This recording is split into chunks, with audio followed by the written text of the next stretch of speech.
चलिए अब अगले क्वेश्चन पर आते हैं बच्चों। इस क्वेश्चन में क्या बोला है, a particle of mass 0.5 kg execute simple harmonic motion F equals to -50 newton metre inverse.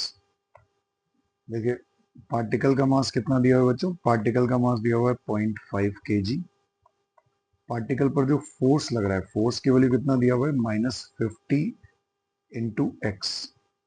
Newton metre inverse इसका यूनिट दिया हुआ है और फोर्स की वैल्यू दी हुई है -50x। The time period of oscillation is x by 35 second, then find out the value of x। अब देखिए फोर्स की वैल्यू दे दी। फोर्स को हम कितना लिख सकते हैं बच्चों, फोर्स को लिख सकते हैं -m⍵²x। पार्टिकल जो एसएचएम कर रहा है इसके लिए फोर्स कितना लिख सकते हैं, -m⍵²x। एक माइनस से माइनस कैंसिल होगा तो 50x इक्वल्स टू मास कितना दिया है बच्चों, 0.5 ओमेगा स्क्वायर इंटू एक्स। ये इतना हो जाएगा, x से भी x कैंसिल और 0.5 से ये 50 कैंसिल होकर ये कितना बच जाएगा, 100। तो ओमेगा स्क्वायर की वैल्यू कितनी आ जाएगी बच्चों, 100।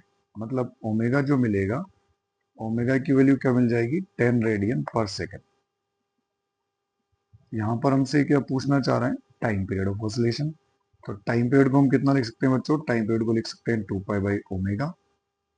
तो टाइम पीरियड को लिखेंगे 2 पाई बाई ओमेगा के बराबर, तो 2 पाई अपॉन ओमेगा कितना हो जाएगा, देखिए 10।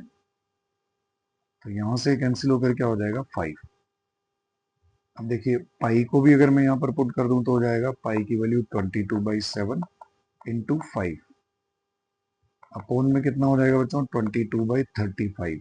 तो वैल्यू जो मिल गई 22 अपॉन 35 सेकेंड।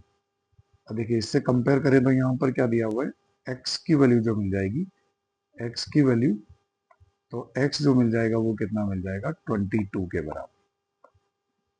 तो x की वैल्यू, करेक्ट वैल्यू क्या मिल जाएगी बच्चों, 22। ठीक है बच्चों, चैनल को आप लाइक सब्सक्राइब और शेयर जरूर करें बच्चों, और आपके जो भी डाउट्स हैं वो कमेंट सेक्शन में आप जरूर पूछें, मैं उनके आंसर जरूर दूंगा।